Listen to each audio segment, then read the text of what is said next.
মৌলা মসজিদে যেতে হবে, রব বললে পারলে যা।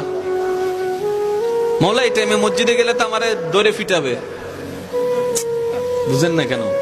আমি যদি রাতে 3টা বাজে, 4টা বাজে, 2টা বাজে মসজিদে যাই, আমরা চোর বলে ফিটাবে। মসজিদে যাওয়াটা রিস্ক হবে। রব্বে করিম বলে মসজিদে না পারবি না, আল্লাহ পারবো না, তাহলে যা ঘরে যা, যাই নামাজ বিছা। বলে যে যাই নামাজ বিছালে তো বউ বুঝে ফেলবে আমি বাটপারি করছি। কথা বলেন না কেন?